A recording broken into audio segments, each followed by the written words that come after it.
Hello, everyone. Friday, July the 30th.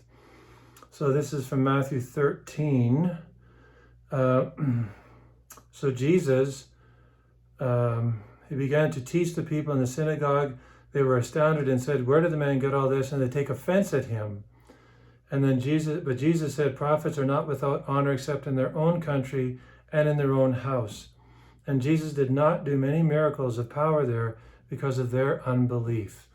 So this is it's a sad encounter, but one that can teach us a great deal, as all things in Scripture can. It's a sad encounter because it shows their envy, or maybe jealousy, which actually impedes their openness to what Jesus is teaching. And perhaps many of these people saw him perform miracles as well. But it's like, no, I know you, we always say in our daily encounter, I know you, and all of a sudden you're teaching these beautiful things. No. This is not you. You shouldn't be saying this. Who do you think you are? You're holier than thou. That kind of thing.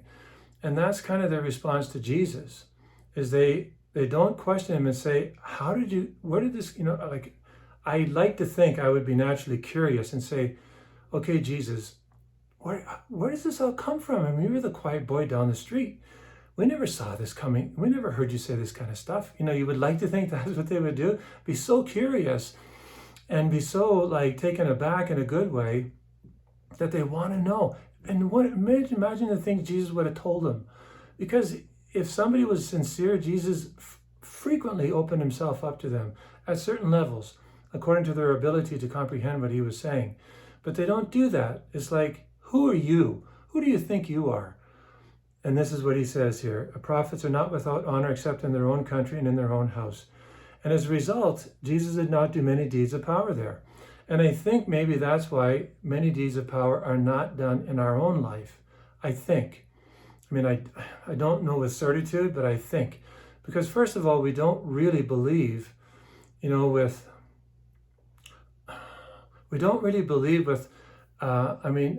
an active,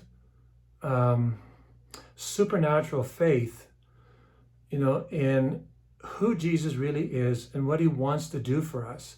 And he really wants to do marvelous, wonderful things. And so many times we don't even ask him.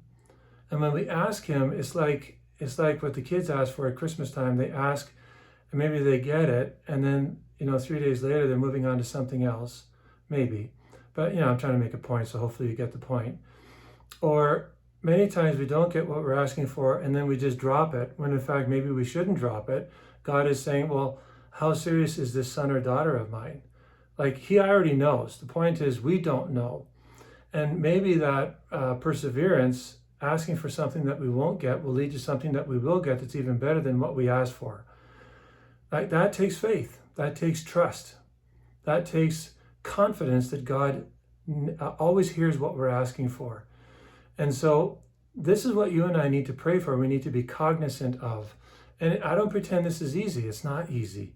That's why we need to pray, right? We can't do this on our own human steam, on our own resilience. Some people are more resilient than others, but even human resilience will eventually break down. We need faith. We need to ask God to help us even believe that he can do the things that we're asking him to do. And we need to ask, and I would submit in a certain order, for the gifts of faith, hope, and charity, which we should never underestimate the importance of, and then even the material things that we need in life. There are many things that we can do to manifest our trust in God. Number one, by spending time in prayer rather than, in front of the TV or wasting it in front of the computer and so on, but we make time for God in prayer.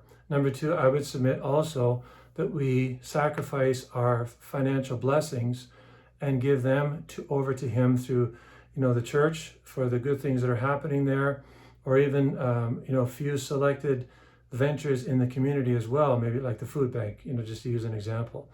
But we need to look into things and make sure they're moral and ethical, especially when it comes to medical research. These are the things that we can do.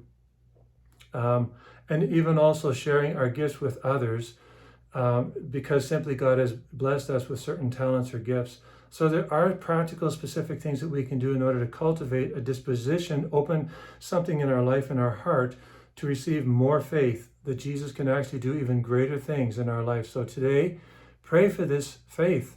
Pray for that Jesus would grant you a stronger, active, living faith, in his divine power and the fact that he wants to do great things in your life. God bless you.